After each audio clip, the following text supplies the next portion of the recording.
بسم اللہ الرحمن الرحیم۔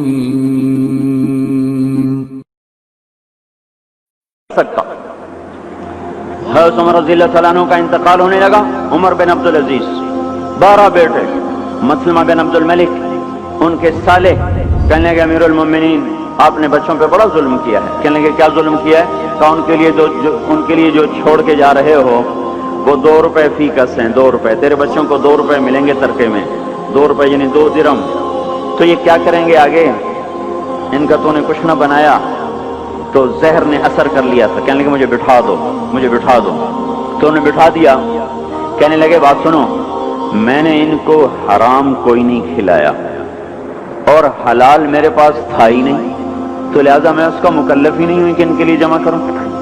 وہ کہنے لگے 1 لاکھ روپیہ میں دیتا ہوں، میری طرف سے بچوں کو ہدیہ کر دو۔ کہنے لگے وعدہ کرتے ہو؟ کہنے لگے ہاں وعدہ کرتا ہوں۔ کہنے لگے اچھا ایسا کرو، جہاں جہاں سے ظلم اور رشوت سے تم نے یہ پیسہ اکٹھا کیا نا، ان لوگوں کو واپس کر دو، میرے بچوں کو تمہارے پیسے کی ضرورت کوئی نہیں۔ پھر کہا میرے بچوں کو بلاؤ، اور سب کو بلا لیا۔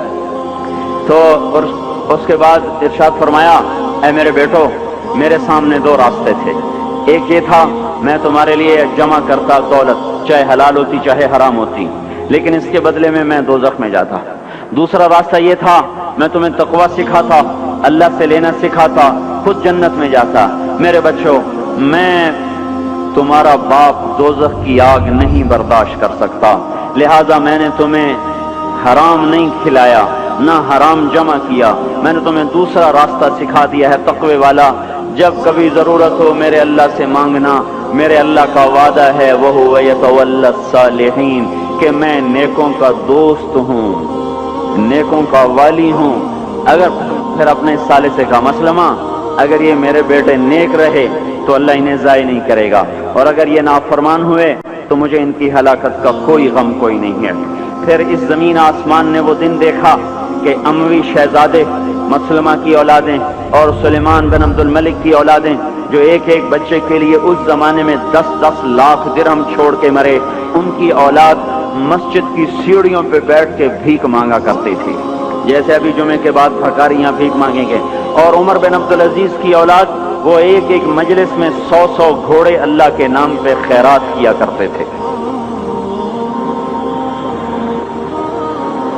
ہم تاجر بعد میں ہیں، مسلمان پہلے ہیں، ہم افسر بعد میں ہیں، مسلمان پہلے ہیں، کسی بچوں کے باپ بعد میں ہیں، مسلمان پہلے ہیں، کسی بیوی کے خامد بعد میں ہیں، مسلمان پہلے ہیں، کسی بچوں کی ماں و عورت بعد میں ہے، مسلمان پہلے ہے، کسی کی بیوی بعد میں ہے، مسلمان پہلے ہے۔ اللہ کو راضی کرتے ہوئے سب کچھ قربان کرنے کا حکم ہے، یہ نہیں ہے کہ اپنی خواہش پہ حکم قربان ہو، ہمیں یہ حکم ہے کہ میرے حکم پر اپنی خواہش کو قربان کرو۔ قوم شعیب نہ بنے ہمارے بازار، وہ مذاق اڑانے لگے، کاروبار کیسے ہوگا، بچوں کو کہاں سے کھلائیں گے، بھوکے مر جائیں، اسکول کی فیسیں کہاں سے دیں؟ تو اس زمانے کے تو اسکول نہیں تھے نا، یہ آج کی بات کر رہا ہوں۔ پھر اسکول کی فیسیں کہاں سے دیں، پھر یہ بجلی کے بل کہاں سے دیں؟ اگر سچ پر کمائیں اور دیانتداری سے کمائیں تو روٹی کہاں سے کھائیں؟ یہی شعیب علیہ السلام کی قوم کا جواب تھا۔ پھر کہاں سے کھائیں، پھر کہاں سے کمائیں؟ تو چپ کر کے اپنے نفل پڑھا کر، اپنی اللہ اللہ کیا کر، ہمارے کاروبار میں دخل نہ کیا دیا کر۔ جیسے ہم نے آج اسلام کو کہا ہوا ہے مسجد میں آئیں گے تجھے سلام کریں گے، نماز پڑھیں گے، جمعہ پڑھیں گے، پر تو ہمارے بازار میں نہ آنا، کہیں تو ہمیں جھوٹ سے روک دے، بددیانتی سے روک دے، سود سے روک دے، خیانت سے روک دے، تو ہماری تو تجارت ہی ٹھپ ہو جائے گی۔ تو اللہ تبارک و تعالیٰ نے اس قوم پہ 3 عذاب مارے۔ یہ پہلی کافر قومیں تھیں، ان پہ ایک ایک عذاب آیا۔ یہ کافر کے ساتھ بددیانت تھے، لوگوں کا حق بھی لوٹتے تھے، تو اللہ نے ان پہ 3 عذاب مارے۔ اخذفهم الرجفۃ زلزلہ، اخذ الذین ظلموا الصیحۃ چیخ، اخذهم عذاب یوم الذلہ۔ بارش کس چیز کی؟ انگاروں کی بارش۔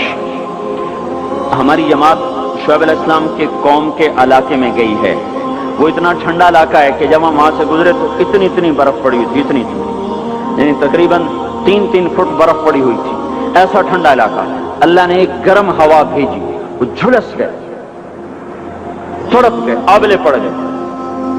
تو اس کے بعد ایک قدم ہوا ٹھنڈی ہوئی تو سارے بھاگ کے باہر آئے کہ شکر ہے ٹھنڈی ہوا آئی، اوپر سے بادل آیا تو شکر ہے بادل آیا، اس کا ذاتی زمین میں زلزلہ آنا شروع ہوا اور اس کے اوپر فرشتے کی چیخ آئی اور اوپر وہ بادل کالا ایک دم سرخ ہو گیا، پھر اس میں سے ایک دم بڑے بڑے انگارے برسے اور ساری شعیب علیہ السلام کی قوم کو اور مدین کی منڈی کو اللہ نے جلا کے راکھ کر دیا۔ اگر یہ بازاروں والے توبہ نہیں کریں گے تو مجھے ڈر ہے کہ کہیں ان منڈیوں پر بھی وہ انگارے نہ برس جائیں جو مدین کی قوم پہ برسے تھے۔ اللہ تعالیٰ کی کسی سے رشتہ داری کوئی نہیں ہے، اور حضور پاک صلی اللہ علیہ وسلم نے بھی خود کہا کہ وَلَا يَبِيتَنَّ أُنَاسٌ مِّنْ أُمَّتِي عَلَىٰ أَشَرٍ وَبَطَرٍ وَلَحْوٍ وَلَعِبٍ فَيُصْبِحُوا قَدْ مُسِخُوا قِرَدَةً وَخَنَازِيرَ بِاسْتِحْلَالِهِمُ الْمَحَارِمِ وَأَكْلِهِمُ الرِّبَا وَشُرْبِهِمُ الْخُمُورِ وَاتِّخَاذِهِمُ الْقَيْنَاتِ وَقَطِيعَتِهِمُ الرَّحِمِ۔ ایک زمانہ آئے گا میری امت بڑی عیاش ہو جائے گی، بدمعاش ہو جائے گی، ناچ گانے کی رسیا ہو جائے گی، گانے بجانا ان کی گھٹی میں پڑ جائے گا، اور اس حال میں ایک رات ایسی آئے گی کہ رات کو انسان سوئیں گے، صبح اٹھیں گے تو بندر اور خنزیر ہوں گے، اور یہ اس وجہ سے ہوگا کہ انہوں نے حرام کو حلال کر دیا ہوگا باستحلالہم المحارم،